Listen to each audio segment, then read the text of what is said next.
Izant. I'm with my co-host. I am Kawaida Mariam, and we're gonna see the show. We are. The cannon is going to be shot off in just a few minutes. Hi, I'm Steve Izant. Hi, my name is Metka. Metka, glad to have her on the show. We're here at the USS Constellation in beautiful downtown Baltimore in the Inner Harbor. We're going to be having the firing of the cannon coming up later in the program, so you're going to want to stay around. Don't go anywhere. Metka, we're going to be right back. Yeah.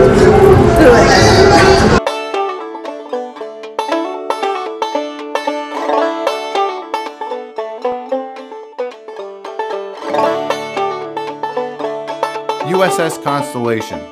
There's a grand lady in Baltimore who has taken her rightful place as the Inner Harbor's crown jewel in the heart of the Chesapeake Bay.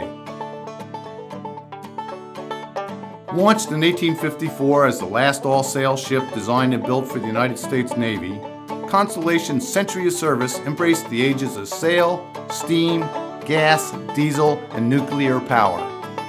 Imagine that, launched in 1854 and still afloat. Even more exciting, visitors can come aboard Constellation and explore to their heart's content.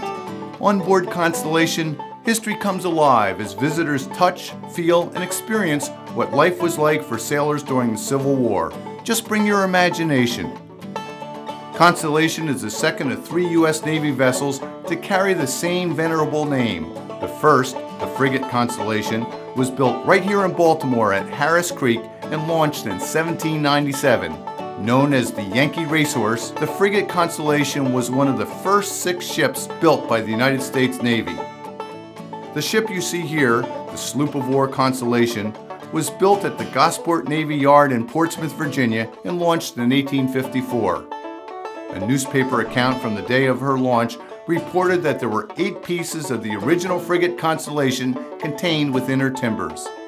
The third Constellation was the aircraft carrier CV-64. Launched in 1960, she served until 2003.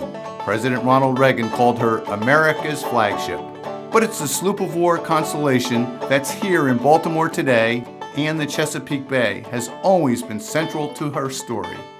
Throughout her century of service, Constellation served in and out of the Chesapeake Bay. It was kind of like coming home every time she returned to the Chesapeake Bay. She was created here at Gosport Navy Yard. And throughout her career, she came to Annapolis. She spent many years there. She sailed to Philadelphia. She sailed up and down the bay several times. And every time that she returned, it was like a homecoming for her. Constellation's early career is perhaps her proudest and most exciting. From 1855 to 1858, she sailed the Mediterranean to protect American interest and show the flag. From 1859 to 1861, she served as flagship of the U.S. African Squadron, cruising off the western coast of Africa in pursuit of American slave ships. The most important thing that people learn on this ship that very few had ever heard of was the ship's relationship to the African Squadron. That this country did have at sea, before the Civil War, a fleet of ships designed solely to free slaves who'd been captured and were on their way to the Western Hemisphere. Constellation captured 3 slave ships, Delicia, Cora, and Triton. Cora alone carried a human cargo of 705 captive Africans. While Constellation was flagship, the U.S. African Squadron captured 14 slave ships and freed almost 4,000 Africans destined for slavery in the Americas. During the Civil War, Constellation served once again in the Mediterranean, where she protected U.S. commerce, took part in the blockade against the Confederate raider Sumter, and showed the flag throughout the Mediterranean world. 1865 saw the end of Constellation's active sea service. From 1871 to 1893, home once again in the Chesapeake Bay, Constellation served as the practice ship for the midshipmen at the United States Naval Academy, where she earned the nickname the Cradle of Admirals. Constellation's cruising grounds stretched from Annapolis northward to Newport, Rhode Island, as the ship provided the future leaders of the United States Navy their summers of sail training at sea. In 1878, Constellation, along with the USS Constitution, sailed to Le Havre, France, carrying American exhibits for display at the Paris exhibition. In 1880, Constellation's guns were removed. her inner compartments reconfigured, and her hold filled with 500 tons of food and clothing destined for the relief of famine in Ireland. She departed from New York on March 30th and arrived in Queenstown, Ireland 3 weeks later. English and Irish dignitaries, including the Duke of Edinburgh himself, celebrated Constellation's mission of mercy. In 1892, Constellation made her last transatlantic voyage, carrying priceless works of art from Italy and France to America for display at the 1893 Chicago World's Fair. Constellation took her final cruise the next summer. As her crew of midshipmen disembarked, Constellation's sailing career was at an end. Although the age of sail had passed away, Constellation remained active, and from 1894 to 1933, she served as a stationary training ship at the U.S. Naval Training Center in Newport, Rhode Island. And it was there in Newport that Constellation saw her last official naval service as the relief flagship for the U.S. Navy's Atlantic Fleet and Battleship Squadron 5 during the Second World War. Almost 100 years old, USS Constellation was still serving her country. In 1955, Constellation returned home to the Chesapeake Bay, this time for permanent display in Baltimore. Constellation was kept afloat until 1994, when she was closed to the public. A critical restoration completed in 1999 ensured that the USS Constellation would remain open to visitors, and improvements to the ship continue today. Constellation is constantly changing. If you came on board a year ago, you'll see something new today. If you come on a year from now, you'll see something new then. We're constantly working to improve the ship. Constellation's restoration has helped keep Chesapeake Bay maritime trades and traditions alive. Today, Constellation is the largest example of Chesapeake Bay shipbuilding in existence. That's enough history for now. Let's see what happens when you come aboard Constellation. When you come on board, cell phones and everything don't work anymore. This turns into the 1860s and you are back in time on the Constellation learning what it was like to be here. People come on board and they get touched by this walking through history that they're able to do, and they're able to see the hammocks and see the officer's wardroom and sit in the captain's cabin and have this whole immersive experience that you're never going to get at most types of museums. So this is a really wonderful experience for them, and they have no idea what they're missing out on, and they come on board and they keep coming back. We fire the cannon, turn the capstan, and ring the bell daily, and we recommend the free self-guided audio tour, which comes in 2 flavors, one perfect for children, the other for adults. Plus, there's the ever-popular Powder Monkey Tour for kids and hands-on adult tours like A Ship as a Machine and Black Sailors in Navy Blue. Groups can also come aboard and sling their hammocks in our overnight program or host special events.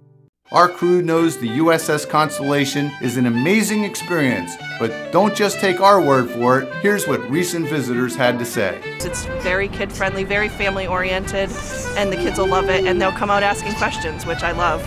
It transports you back. You can almost get the feel that you were actually there, because laying in that hammock, like, oh my goodness. I think it's really interesting because it shows you exactly how they slept and how they ate and how they went through life.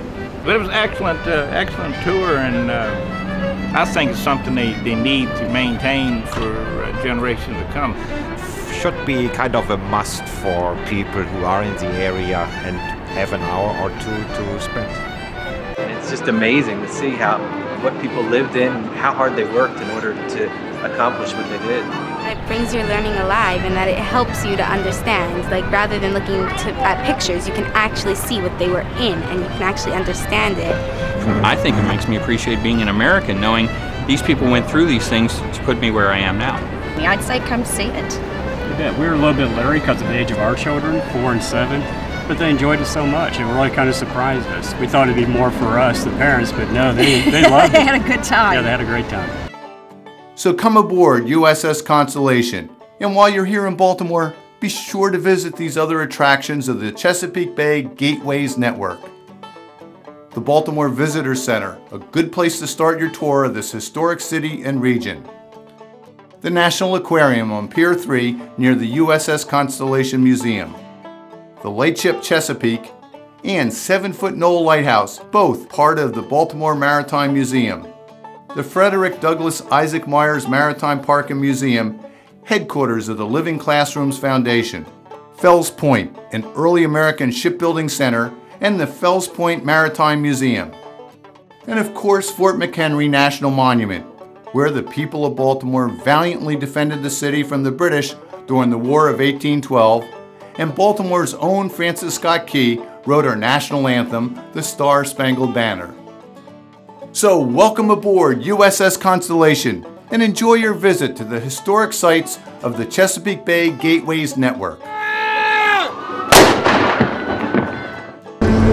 Well, welcome back. Thanks for staying with us. I'm Steve Izan. We have our guest host, Metka, on this morning with us. And for the viewers that haven't met you before, please tell us a little bit about yourself. And there's a lot of music in the background, so please speak up because we have to make sure that everyone at home can hear us. Oh, the music is absolutely wonderful. I enjoy it and I'm really loving it.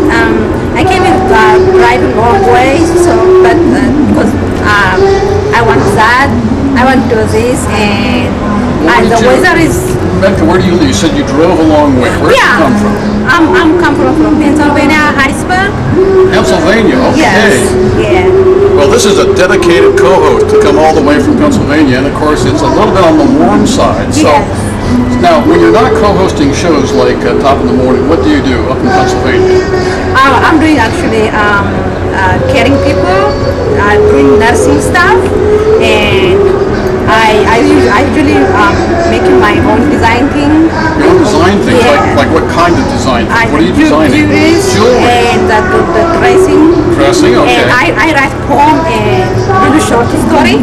I love writing poem. I love reading poems, and I enjoy it. I really. All right, now I don't want to put you on the spot because you're new, but can you remember one of your poems? Can you share maybe just the beginning of one of your poems with our audience? Oh, okay, that's unexpected. It is unexpected, but you know, this is what happens on this show here. We want to have the unexpected, so I'm giving you a moment here just to try and think of that one poem, but yeah, just the first couple of lines. Okay, this is how it is beautiful. When I came the first time, I didn't expect this all thing. This is new for me. I was so angry and happy because it was completely outstanding for me. This country, I'm actually from Ethiopia. Ethiopia? Yeah. And how long have you been in the States? I've been in the States for 4 years, actually. 4 years? Yes. Okay. And why did you decide to come here? Because for better education and for better life. So. In Ethiopia, then, what did you do before you left? After I just graduated from high school, and I went to the computering class. Computer study class, the basic class, and I just started about 6 months typing, for office staff. I type stuff, and I take appointment for people. Yeah, I just started that for secretary stuff. Secretary stuff. Yes. Oh, well, that's important. Yeah. Secretaries make. Yeah. All your secretaries out there, you really know you make the world go round, right? And we've got some more noise. I think it's a boat on the other side there. So now we're really gonna have to speak loud for a moment. Okay. All right. So it's really hot in here. It is really hot. Yes. It's so hot that we're gonna have to take a break, but we'll be right back. So please stay with us. Thank you.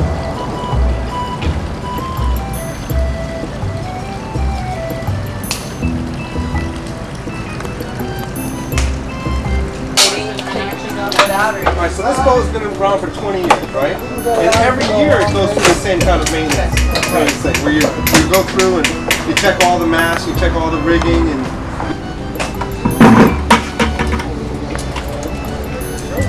what kind of activity set up in this here?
What's up, Maddie?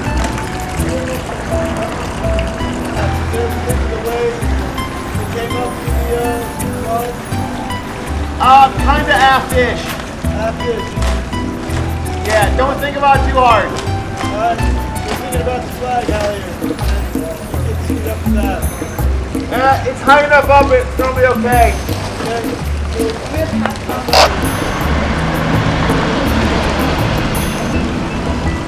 Maddie, you good? Yeah. I gotta make a couple quick phone calls, but before we hoist it, I can come take a peek if you're worried about it. Okay, yeah, just want to have an eye on it, because nothing good. I said go ahead and get the anemometer on, and then I can go and take a peek before we hoist it.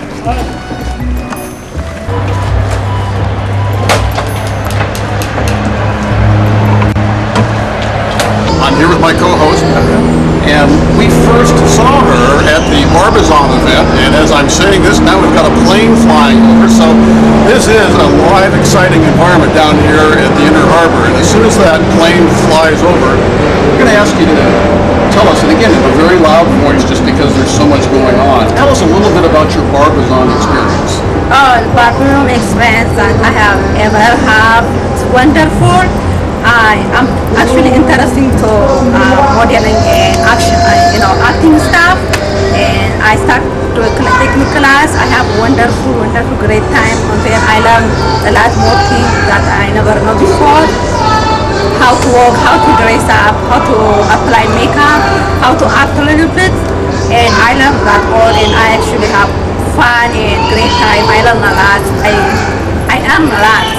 Well, now, with all this knowledge you have, you mentioned acting and makeup and clothes and runway and just, so you should be ready for the big time. What's your, are you starting to do some auditions, or what's your next step? What does a Barbizon graduate typically do, or is there a typical Barbizon? Yeah, I actually graduate by walking, runway, advertising, clothing, different clothing styles. And is this up in Philadelphia that you do this, or Pennsylvania? In Harrisburg. Harrisburg? Yeah, Harrisburg Barbizon.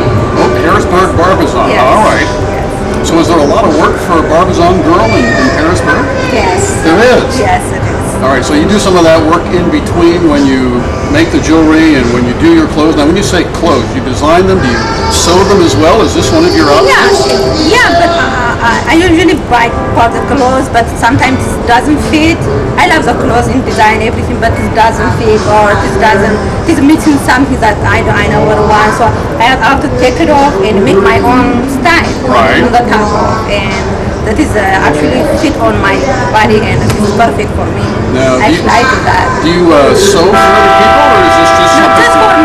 Oh, and here we go again. Some boat, I think, is backing up. That's that horn that you hear. So sorry for the interruption, but I'm sorry, I interrupted your answer. Then do you sew for other people or just for yourself? Just for myself. Just for yourself? Yes. All right. And what about the jewelry? Do you sell your jewelry, or is that again a private passion? Just myself. That's the way I want. Okay. I just make it a little bit different. After I buy it, I just make it up more or less, or I take it off and I restart it again. That's how I do it. Okay. I'd love to keep talking with you, but on this boat they have a real cannon, and at noon every day, which is not too far from now, they fire that cannon. They use real black powder.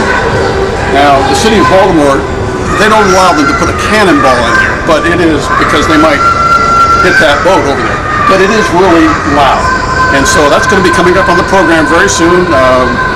Hopefully the cannon will drown out some of the singing that we're hearing on the other side of the boat there. And so are you looking forward to hearing the cannon? So let's go have a look at firing of the cannon. Cover up if you'd like. Attention below in the captain's cabin. If you're in the captain's cabin, get out! And to make sure we don't have any water taxis coming. Looks pretty good at the moment. On the 20-pound part rifle, prepare to fire! I didn't say ready yet. Make ready! Fire! Ow, my arm! And there you have it, folks. Thank you very much. And of course, you're only clapping because nobody's shooting back at you.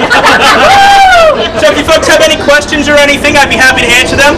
If you like, we do have a donation box inside. Keep in mind, I just spent about $10 of the ship's money.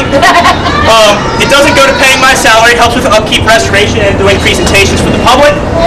We also, there may be some comment cards in there. If you liked what I did here today, my name is Chief Nat, N-A-T. Feel free to write a comment, drop it in the box. If you didn't like what I said here today, I encourage you to take one home with you. Fill it out in detail. Mail it in, care of the USS Constitution. Have a great day, and if you have any questions, I'd be happy to answer. Wow, now that was loud. Was that loud enough for you? Yeah, I actually a little bit scared, and the voices, the sound is so high, and I actually enjoy it. It's a big cannon. They do it every time at noon. We're going to have to take a short break, so please stay with us. We'll be right back with more action.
Well, Mecca, we've run out of time. I think we had a great show. Did you enjoy it? Yes, I absolutely enjoy it. It's a wonderful chance to be down here on the Constellation and see the kind of shows that we do. But we've run out of time, so we're going to have to say goodbye to our viewers. So this is Top of the Morning. I'm Steve Izant. I'm Marka Mariam. Thank you very much for watching. Please watch us again next time. Yes, bye-bye. And thanks for being on the show. Thanks, Steve. You're welcome. All right, so we can talk a little bit.